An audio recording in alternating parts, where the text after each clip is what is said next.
একজন সাহাবীর নাম সাদ বিন মুয়াজ। কি নাম? নবী করিম সাল্লাল্লাহু আলাইহি ওয়াসাল্লামের সাথে একদম ডান হাত হয়ে যুদ্ধ করেছেন দীর্ঘদিন। বদর তিনি বীর সেনা, উহুদের বীর সেনা, ঠিক আছে। খন্দকের যুদ্ধেও বীর বিক্রমে যুদ্ধ করেছেন। তিনি আনসার সাহাবী, একদম মদিনার নেতা সাহাবী। সব সাহাবী কিন্তু একরকম নন। কেউ ছিলেন নেতৃস্থানীয় সাহাবী, তিনি ছিলেন একজন নেতৃস্থানীয় সাহাবী, ঠিক আছে। সাদ বিন মুয়াজ নবী করিম সাল্লাল্লাহু আলাইহি ওয়াসাল্লাম এত ভালোবাসতেন তাকে, এত ভালোবাসতেন যে তাকে নিজের মনে করতেন যে সাদ বিন মুয়াজ আনসাররা আমার নিজের। চারটাখানি কথা।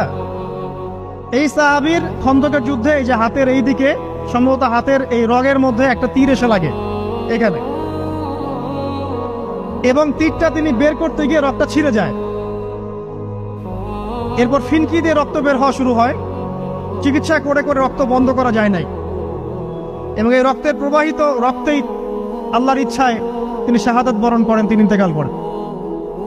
নবী করিম সাল্লাল্লাহু আলাইহি ওয়াসাল্লাম প্রচন্ড ব্যথিত হন, মানে মনটা তার খুব নরম হয়ে যায় সাদ বিন মুয়াজ রাদিয়াল্লাহু আনহুর জন্য।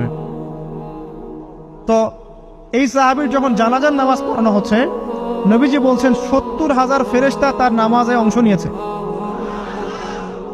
আর এই সাহাবীকে যখন কবরে শোয়ানো হয়েছে, নবী করিম সাল্লাল্লাহু আলাইহি ওয়াসাল্লাম পরে জানিয়েছেন কবরের যে মৃদু চাপ, সাদ বিন মুয়াজ রাদিয়াল্লাহু আনহুর কবরেও সেই মৃদু চাপ দেয়া হয়েছে। আমি কি বুঝাতে পারলাম ভাই? আমাদের কোনো দাম আছে এখনকার পলিটিশিয়ানদের কোনো দাম আছে? এখনকার সমাজ নেতার কোনো দাম আছে? এখনকার সুদখোরদের কোনো দাম আছে? এই ঘুষখোর দুর্নীতিবাজদের কোনো দাম আছে? আমরা যারা কাঠমোল্লা হয়ে আছি, আমাদের কোনো দাম আছে? সাদ বিন মুয়াজ রাদিয়াল্লাহু আনহু যদি কবরের শাস্তি তাকে না ছাড়ে, প্রশ্নোত্তর পর্ব তাকে না ছাড়ে, আমরা পার পাবো?